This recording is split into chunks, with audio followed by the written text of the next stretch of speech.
off the cuff thoughts review.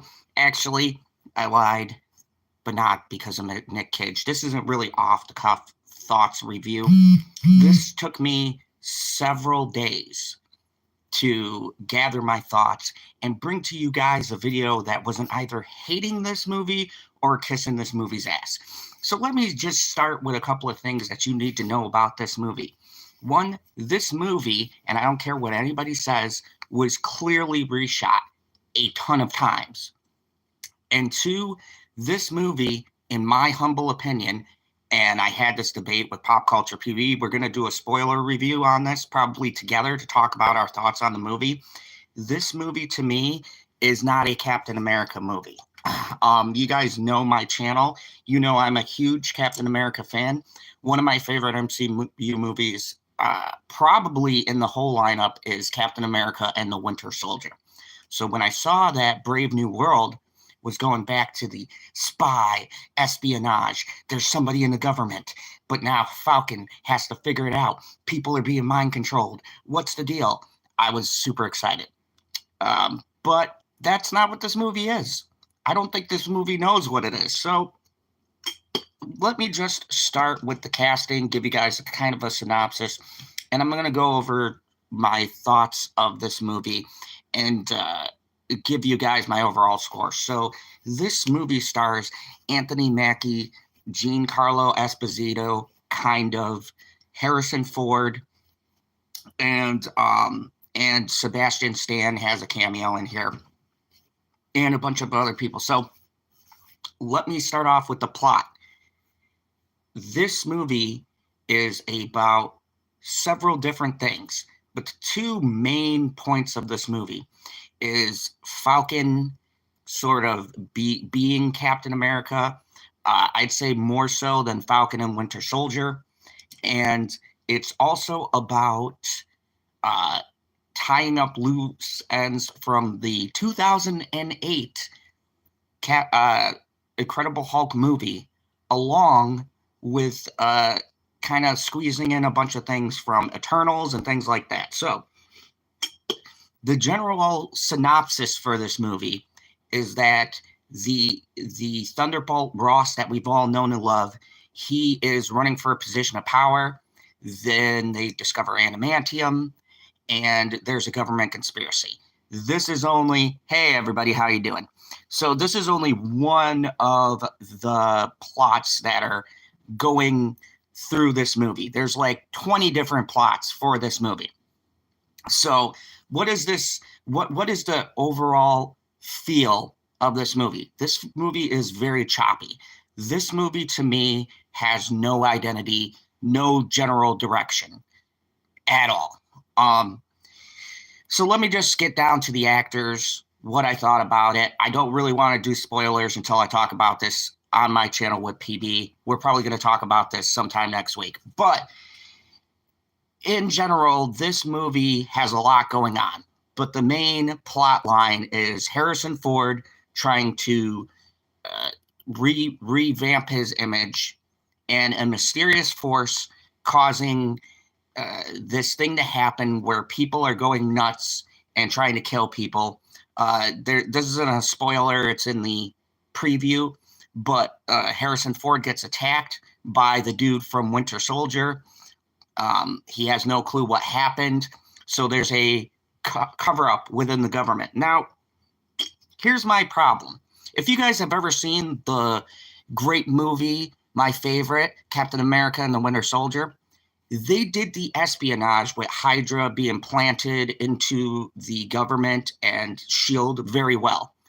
The issue with this movie is the writers are not good. I mean, these MCU writers are they want to do a complex government thriller. They want to have all of these storylines in while doing the 2008 sequel to The Incredible Hulk. The problem is these guys can't write. And a lot of the stuff that is in this movie is a Frankenstein of two very different movie ideas. This movie is a Hulk movie without the Hulk, and it's an espionage movie without any kind of intelligence. And what I mean by that is, like, yes, The Winter Soldier wasn't a high concept spy thriller, but there were some mysteries and intrigue that kept the audience engaged. This treats the audience like they're two. There's a lot of people who explain things that already happened in the movie. It's very weird. Also, there is a lot, and I mean, you need to watch the 2008 Hulk movie if you haven't, in order to understand a good majority of this film. Even the bad guy in this movie is a villain that was introduced at the end of the Hulk. Oh, hello. Hi, everyone. Welcome. Thank you, everybody who's watching. But this movie, to me, is a gross failure and a continued identity crisis in the MCU. And I'm going to be honest with you guys. I'm a huge Daredevil fan. I'm going to watch Daredevil Born Again. But I think seeing the restructuring won't happen until Daredevil Born Again. This movie feels like exactly what people in the press said it was. This movie is very, very, very rough, especially in certain scenes. Now, I got a lot of complaints, but I want to get to some positives first. Now, first off, a lot of people have been saying basic things about this movie. They say this movie sucks. Some people say this movie is worse than The Eternals. That is a bunch of bullshit. The Eternals, I've only ever watched one. It was, to me, the most terrible MCU movie. This isn't as bad as that. This isn't as bad as the Marvels. This movie was just yes I do. Bit of a weird question, and thank you for subbing. I appreciate it. This movie is a bit of a mixed bag because this movie is just very awkwardly stitched together. So you have two people in this movie and two things that happen, and this isn't a spoiler. If you've seen the trailer, you already know. They marketed this as Red Hulk is coming to the MCU. It's going to be this big thing, you know? So you're sitting there watching the trailer thinking there's going to be a bunch of fights. You got Harrison Ford as the Red Hulk. That's cool. What's going to happen? Him and Falcon are going to go head to head. And this movie isn't really that. To be honest with you, a lot of the scenes from the trailers are taken from like the last, and I kid you not, 15 minutes of this movie. And then the rest of it is this sort of lead up to why Red Hulk happens. And I'm trying not to give away any spoilers here. But basically, a majority of this movie is plots from Falcon and Winter Soldier, and a couple of plots from there, and then the rest of it is all finishing up 2008 Hulk. So if you guys don't remember 2008 Hulk, at the end of the Hulk, the scientist guy, his blood gets mixed in with Bruce Banner, and there's a tease he's becoming the leader. If you guys don't know who the leader is, it's comic book nerd thing, but basically he is one of the smartest villains. He's got a huge head.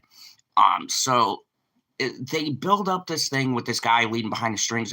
But here's the problem. Nobody remembers 2008 Hulk except for maybe me and the few people who watched it. It's a great movie. Better than this. Check it out. Edward Norton plays the Hulk. And actually, it was the first MCU movie. It first introduced the Iron Man film coming out, and Thunderbolt Ross at the end of the movie talks to Robert Downey Jr. It was the first cameo at the end of the movie where they have the 5-second add-on when you watch after the credits. So that movie really kicked off the MCU. Everybody thinks it's Iron Man, but it was 2008 Hulk. The issue is, I think they should have, and me and PB argued about this. I think, hey, Kermel, nice to see you. I think that they should have had the Hulk in this movie. Now, me and PB have argued about this, but I want to make this clear. 90% of this movie feels like a Hulk film without the Hulk. And it's like making a Captain America film without Captain America and just referencing him. It's really weird, especially when the last half of this movie is mainly focused on plot lines from the Hulk. There's some cameos in here. I'm not going to ruin them. We'll talk about them in spoilers. But if you watch that film, you would know who it was. But that film came out in 2008. We are in 2025. How many people remember that movie? And this is the problem I feel with the MCU, is that they're producing too much content so that you are going to forget these other things that happen because there's just too much stuff. Besides that, a lot of other negatives I have with this film, and me and PB also talked about that. Now, this film doesn't have the worst fight scenes I've ever seen, but there is something off. Now, people said they're terrible, they're stiff. I don't agree with that. They're competent. There's no quick cuts. This isn't like television fight scenes. The issue I have with the fight scenes in this movie is that, unlike other Captain America movies, especially my favorite fight scene in the MCU between Bucky and Captain America when they fight on the bridge with the knife, the choreography feels off. And I understand you're talking about the Russo brothers versus like other directors. They're very good with the action genre. I think they're very underrated as far as filmmakers go, and they know how to shoot fight scenes. This feels very awkward when watching it. Now, some of the Falcon fight scenes are pretty cool. The scene with the president being attacked, this isn't a spoiler, it's in the trailer. That scene is pretty cool. I don't know if I like the new Black Widow. That's a discussion for another time. But a lot of the choreograph feels off. Maybe it was edited weird. I don't know what my issue is with the fight scenes, but they don't flow. Now, my other issue is they have the amazing Giancarlo Esposito in this. I love this actor.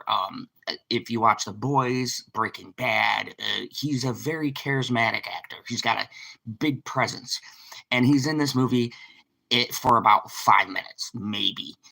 It could be longer, but he doesn't play as big of a role as I thought he would. And that's what I'm saying. This movie is very stitched together. Also, the cuts in this movie. Let's talk about the editing. You can clearly see, and I talked about this, PB is a huge MCU fan. You could see where this movie was edited. Literally, you could feel the jump from one scene to another. There's a scene where Falcon is talking and his back is facing us, and the ADR for his voice is so terrible. PB put it the best where he said, it feels like he's standing in front of a green screen. It's not good. It's not very good. And last but not least, the final battle, the big, you come to these movies to see the last action pack, like shit going down, explosions, things like that. The final battle in this is very underwhelming. Very, like, for instance, Winter Soldier, you had the battle on the helicarrier. Civil War, you had the battle between heroes. Captain America and the First Avenger, you had Captain versus Red Skull on a carrier that's going down in the middle of the ocean. Like, there's always stakes where you get to the ending and you go, holy shit, man, this is what we've been building towards. There's shit exploding. And this is what I come to see an MCU movie for, or a DC property. And there's no stakes at the end of this. Now, I'll give you guys a perfect example. Hello, Christine. Good to see you. The Penguin at the end doesn't have high stakes. They do have the resolution between Sophia and Oz. But the climax is how Oz wraps everything up. Like, every story, even if it isn't action-packed, there's a climax that feels satisfying. This is a big fighter playing dogfight. And it's cool, but I don't know what it is about this. It just didn't hit for me. It didn't feel like the end of the movie. And we have another case here. Let me just get to the villain of this piece. The villain is good until he's not. This villain's supposed to be the smartest villain, and yet I feel like by the end of it, he doesn't really do anything, and he does the thing where in the Batman, where he like turns himself in, kind of a deal. The MCU has gotten to a point where they don't really kill their villains anymore, but they don't give us a reason for them to stick around. It's a really strange choice. Now, besides that, my other problems, I'm not doing spoilers, so I'm not going to spoil the end of the movie, but at the very end, there's some issues I have with that ending. There's a resolution to the fight between Falcon and Hulk that I found very unsatisfying. And I have one more giant issue. I love Anthony Mackie. I think he gets a lot of shit because people weren't thrilled with him taking the mantle to begin with.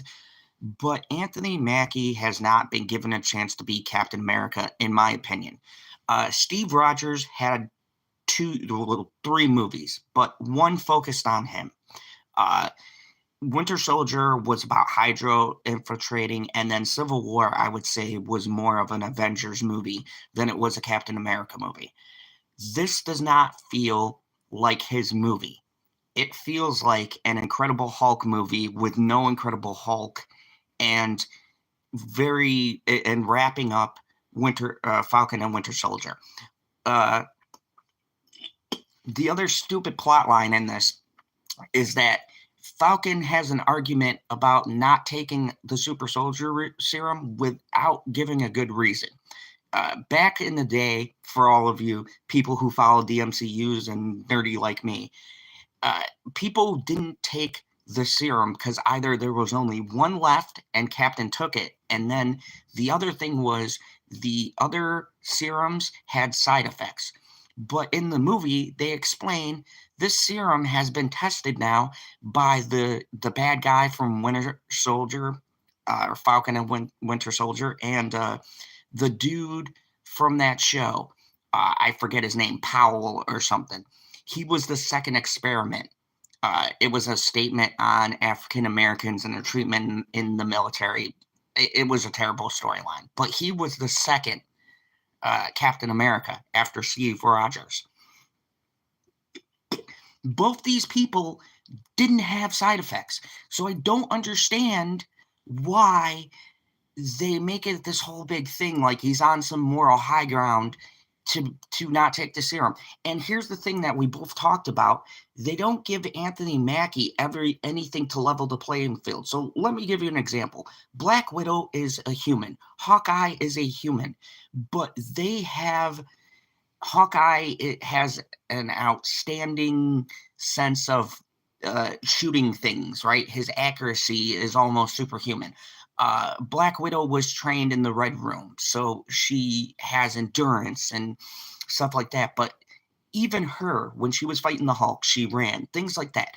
They don't give Falcon anything except for his suit. But are you telling me that the most powerful character in the MCU, the Hulk, that this little dude in a Falcon suit can go toe-to-toe with the Hulk and not have any injuries? I call bullshit. It's a really strange choice. And I get it. They upgrade his suit and give him some kind of vibranium bullshit where he can withstand certain things. But he doesn't even use the function of the suit to counter some of the blows from the Hulk. So it's like, you're telling me this normal guy without the tech and intelligence of Tony, the super serum of Steve Rogers, or anything else can go toe-to-toe with the fucking Hulk? No, I don't buy it. It's a terrible, and the way that they end the fight, it's that bullshit that the MCU has been doing with let's talk the person down, the power of love, and I kid you not, cherry blossoms, okay? You guys will know when you see the movie. Okay, so is this movie bad? No. It's not as bad as most of the stuff that has come out. It's not an Eternals. Stop saying that, people. Okay, just because you don't like the MCU, let's be critical here. I've been doing this reviewing movies for a long time, and as I guys told you, do I have my biases? Yes.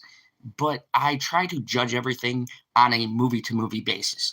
And I think that that argument that this is the worst movie ever, even by the critics, like, no, this isn't even the worst television show that Marvel's produced. This movie is just average, and that's the problem. There's only 3 movies before we get to Avengers, Doomsday, right? And there's no setup in this movie for Doctor Doom, which is really fucking odd.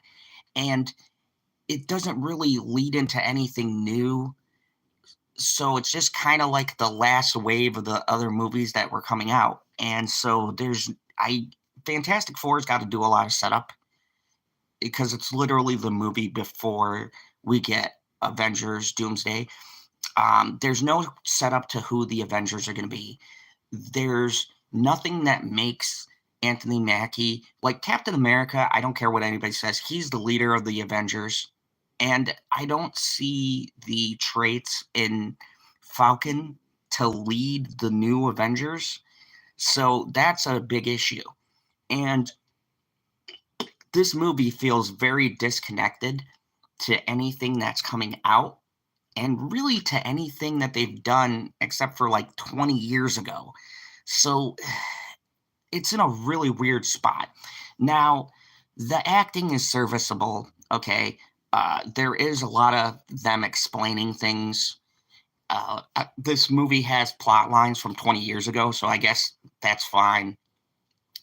Nobody really remembers the 2008 Hulk film, so you have to have exposition.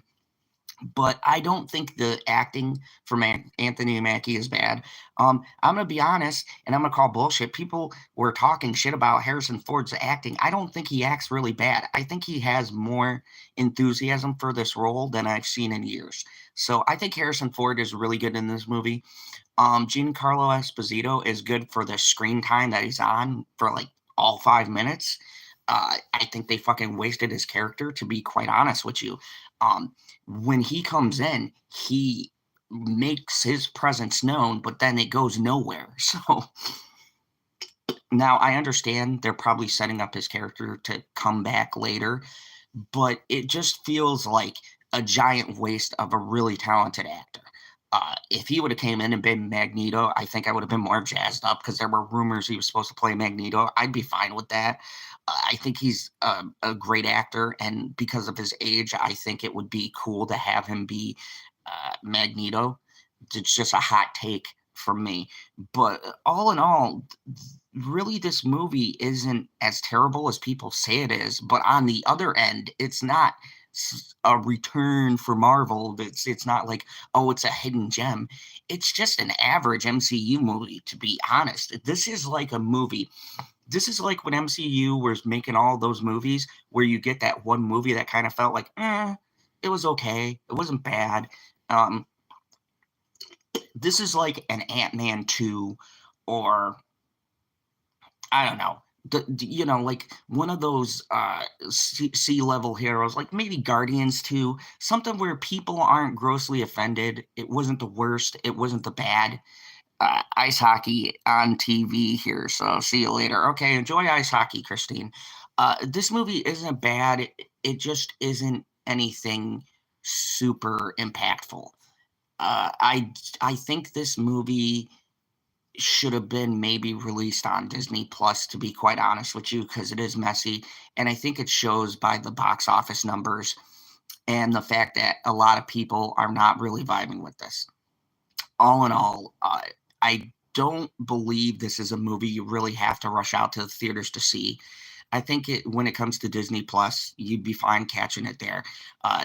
Plus, you could watch 2008 Incredible Hulk and then watch this movie because you could go one movie into the other. It's like a straight continuation of that story. But I'm going to give this movie probably a 6.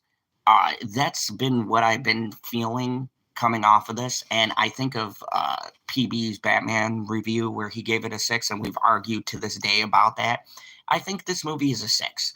I don't think it's I don't think it's like average, like a 5, and I don't think it sucks. but I don't think it gets to 7, 8, 9, 10 territory. It's just a movie you'll watch and then quickly forget about. So that's all I can say without doing spoilers. Me and PB next week are going to have a full-on spoiler review where we'll probably argue back and forth about this movie. PB enjoyed it, and I think that hardcore MCU fans will just think it's okay. It's a good movie to watch while we wait. I am excited about Fantastic Four. I think that's going to be the real kickoff to what the MCU is doing.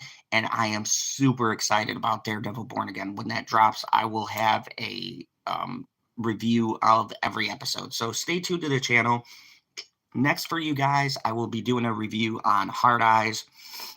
I'm going to be doing a review on the first 5 episodes of Invincible. I might do just 4 just to break it half and half. And I'm also going to be doing a review on Reacher, which is one of my favorite shows, and I'm arguing that's this year probably going to be my top show from the year just based off of what I've watched. Really good season. I can't wait to talk about it. But all in all, yeah. If you're a fan of Captain America or the MCU, or just an MCU fan, I think, if you want to go out and watch this because there's really nothing out, there's a little bit of a lull, you could waste your time worse. But I'd say wait for it to come out on Disney Plus because I think you really need to see Hulk before you see this movie. Remember, if you're going to see this, go check out the 2008 Edward Norton-led Incredible Hulk, because this whole entire movie is pretty much a continuation of that movie. But thank you guys for coming by and checking out the channel. Hit that like, share, subscribe, all the YouTube things. I will be back with a full breakdown for the first 4 episodes of the brand new season of Invincible, which is far better, and probably watch that first because this was okay. 6 out of 10. Thank you for watching. And as always, remember, there is only one rule here in the Phantom Zone: kneel before General Zod.